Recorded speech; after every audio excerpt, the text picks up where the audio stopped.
Hello friends. Now we are coming to the end of the second type of ambiguities of the second type.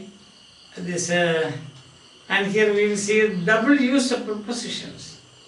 This happens very often in Shakespeare. Shakespeare is very fond of this. Straight away I will give an example, then you will understand this.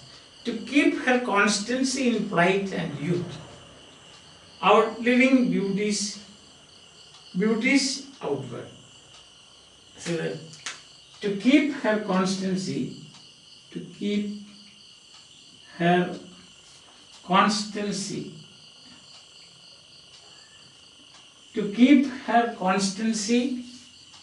in plight and youth. Troilus and Cresside. In plight and youth. In plight and youth. To keep her constancy in plight and youth. See, this is from Troilus and Cresside. See that? Outliving beauties outward. Outliving beauties outward. So here you can see, to keep her constancy in plight and youth, outliving beauties outward. So the double use of preposition, double use of preposition. Now here what happens, therefore the meaning changes. The meaning is, one meaning can be, her constancy to the thing she has plighted in its original state of vigor. Her constancy, first meaning is, her constancy, to keep her constancy in plight and youth. So the preposition here is in. Her constancy to the thing she has plighted in its original state of vigor. Her constancy she has plighted in its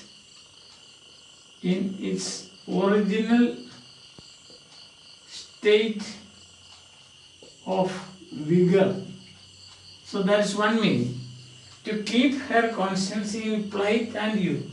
Her constancy she has plighted in its original state of vigor, in plight. That's one. Second is, her constancy may be thought of as in a state of being continually plighted. Her constancy may be thought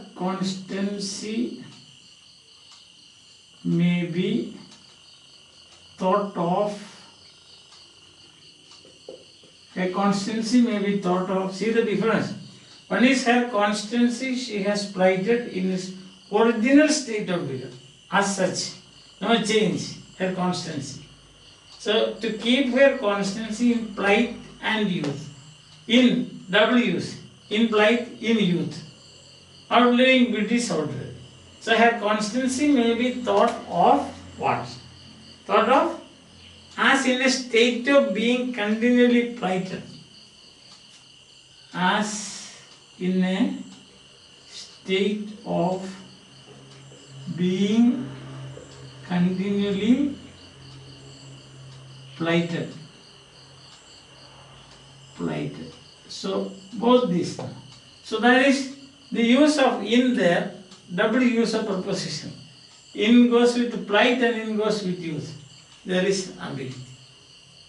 The two meanings, you can see now, two meanings. What will be the meaning? Her constancy she has plighted in its original state of vigor. Original state of vigor means when the relationship started. Understand? That is one meaning. Second is, her constancy may be thought of as in a state of being continually plighted. Continually plighted means continually repeated. Loyalty.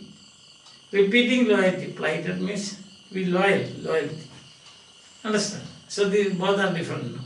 One is in its original state. The other is continually she is repeating it, her constancy. So to keep her constancy in plight and youth. That's the difference. So I think it is clear to you, right? Okay, so you have more examples, then you will see these examples. If you can, you should keep this, try to use, remember this example. At least one or two. It's important. But Mothalo, you have got another 3 lines. No? For example, we say, do with like timorous accent and diarrheal. Do with such timorous accent and diarrheal. L means shouting. Do with such timorous accent and do with like, do with like, not such. Yes, do with like timorous accent and diarrheal, as when by night and negligence, the fire is spied in populous cities. As when by night and negligence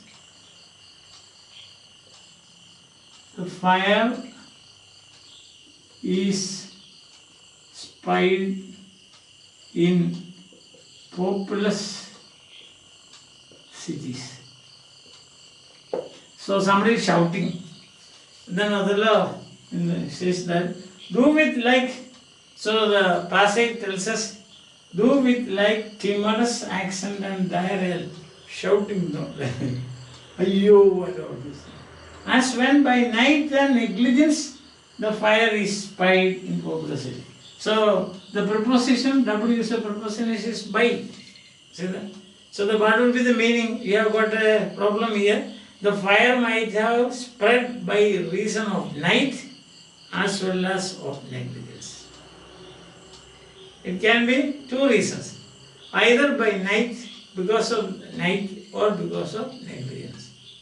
Understand? So which one we do not know. That is the ambiguity there. Whether the fire has been, or the fire has spread by night, is it because of night, or is it because of negligence? We do not know. That's the use of preposition by. Okay, let's consider another example, then things will be more clear, I think. See that I love the more, Desdemona's confession, that I love the more to live with him. That I love the more,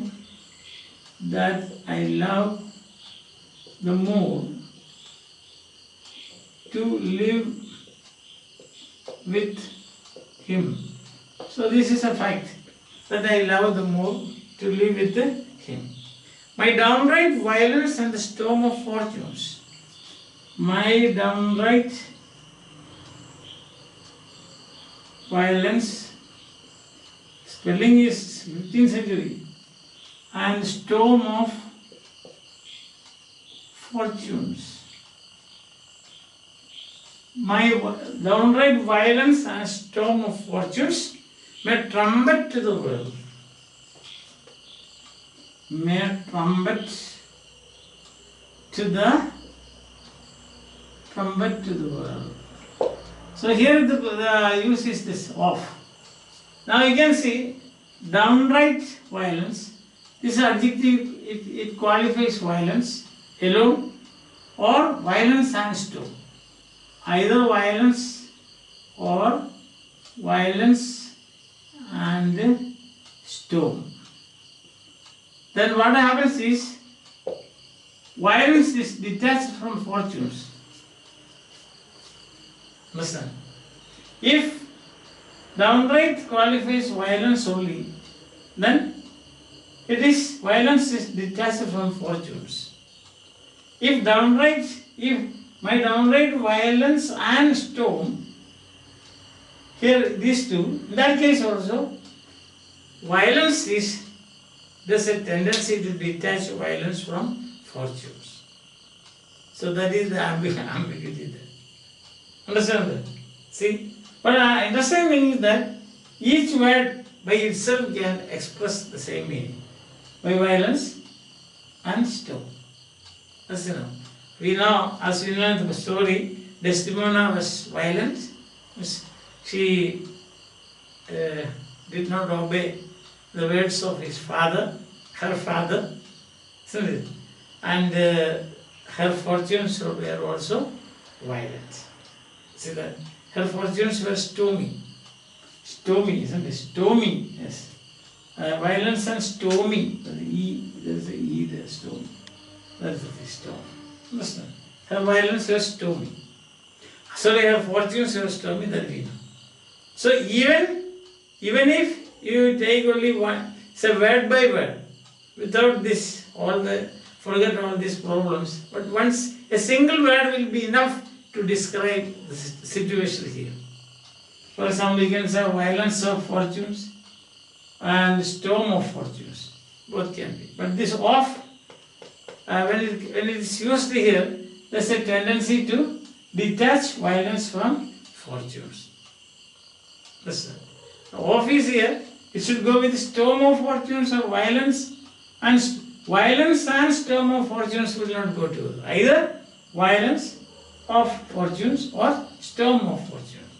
Because both means almost the same thing. Understand? Same thing. So therefore what is either word gives the sense alone. Either word can give the sense alone. But that of there creates a little bit of flutter, or you can say a bit of ambiguity. Okay? So this is realities. And then Empson gives about half a dozen lines like this from different parts, different places of Shakespeare, he said. For example, the slings and arrows of outrageous fortune. Hamlet. The slings and arrows of outrageous fortunes. See, the slings alone will do, arrows alone will do. Slings and arrows of, suppose here is double use of purpose. Slings, either word will do, either word will be enough. Understand? Either word can give the sense. In this case, same we can say, within the book and volume of my brain. Another one. Within the book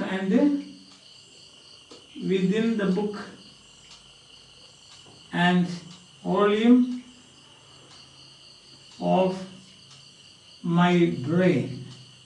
So both, you don't require both, because when both comes in, which one is the problem?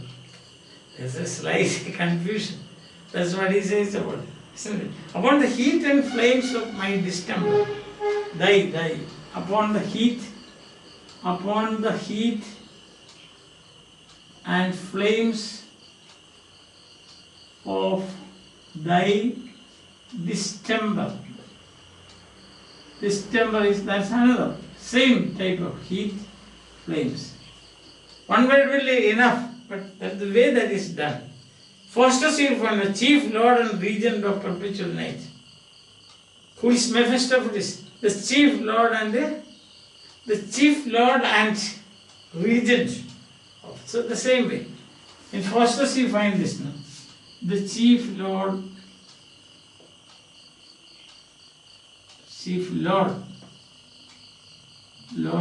and regent of perpetual night. Who is this perpetual regent of perpetual night? Mephistopheles. See? In Faustus you find it. The flash and outbreak of a fiery mind. The flash, because it was there with Marlowe also. The flash and the outbreak of a fiery mind. See that? Same. Flash and outbreak of in Marlowe. This is Shakespeare. Examples from Shakespeare. This is from Marlowe. Understand? One is from Marlowe. Now these other statements are like this. The flashing. The pales. Okay, sir. You see, you can see the pales and thoughts of reason. the pales and faults of reason. Pales and faults of reason. How many examples you want? You want slings and arrows of outrageous. The whips and scorns of time.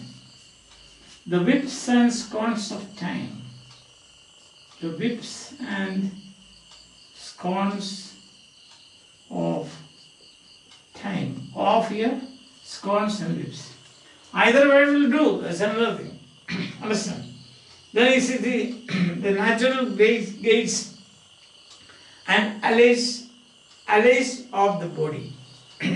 The natural gates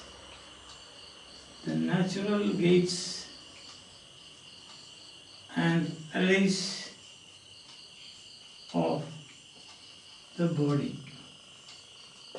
So these are from different places taken. Such. But you can see the Elizabethan mind was such. The Elizabethans, they like this. People like this. So, probably Shakespeare. And in this, by the using preposition this way, there's always a slight confusion, and that confusion is what we go, Today, when you are doing formalism, Russian formalism especially, you might have come across words like foregrounding, defamiliarizing, then what else? Literariness and so on. Literariness. So these are the three keywords in formalism. Formalist approach to criticism. Literariness. What makes the language literary? From a notice, language used in notice or newspaper.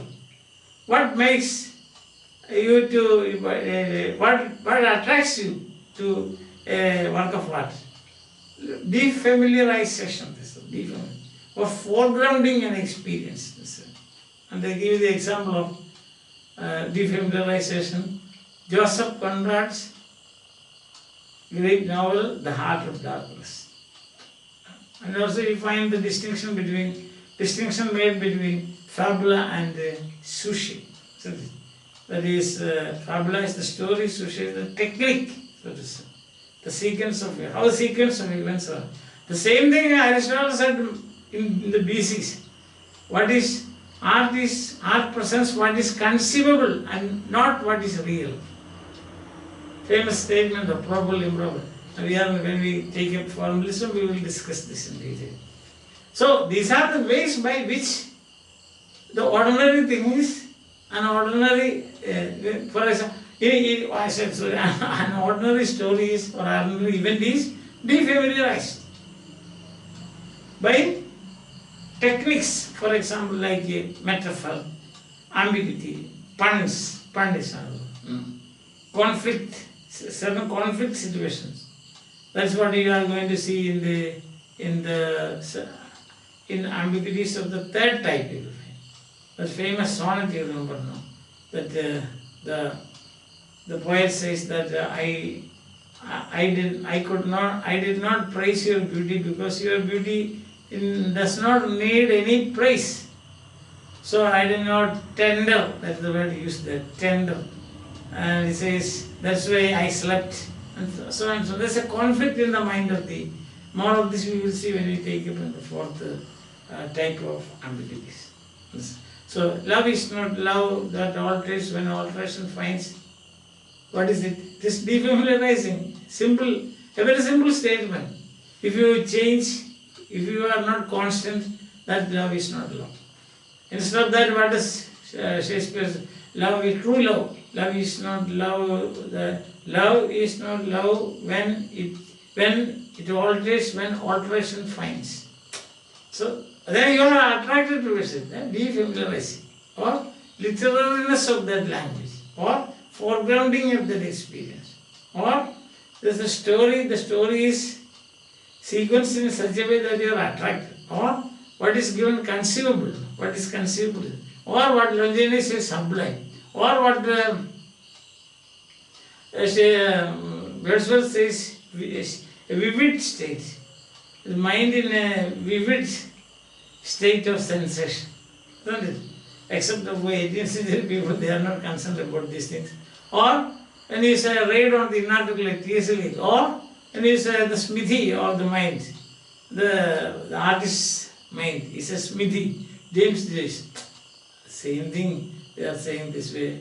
The thing is that they are using different words. Or when you come to Philip Sidney, you also you find another. And Aristotle already said embellished, language embellished. So that is defamiliarization. What I am trying to tell you is that these things are not anything new, but it has already been said by critics in the BCs. Critics who wrote in the BCs already. That's what I was just trying to tell you. So this is one way of defamiliarizing. If you look at 7 ambiguities as from a negative point of view, it's why all these ambiguities? No. But this is the way the artist or the writer or the author defamiliarizes or presents the literariness of the language or foregrounding of experience. See, when you say, if you say like that, you see, let's say the most famous one, which one? Slings and arrows of outrageous fortune. When he says, suppose I say, oh, my life is an unfortunate life. It's an ordinary statement. But when the artist or the writer says, the slings and arrows of outrageous fortune, the lost delay, like that, one after another, see, lost delay, huh? There's a list given there now. I forgot that list, no, but this is how it begins. No? The slings and arrows of outrage, to be or not to be. Yes. Simple. Yeah, there it is. Or suppose somebody says that, oh, whether I should leave or I should not leave. But if when the artist says, dramatist says, in that context, to be or not to be, defamiliarizing that situation. Artist defamiliarization, foregrounding, there is literariness and so on. For that you use different techniques like metaphor, metonymy, and then you have got alliteration, rhyme. You have got different meters and so on. Right? Okay. So see you again with the third type of. This is by way of. You don't take it very seriously what I have just now said, because these things we will further explain. For the time being, I was just telling you, sharing my views with you, that's all. Okay, so we will see again with third type of ambiguity. So the third type, say without much delay, till then, bye, have a nice time, take things easy.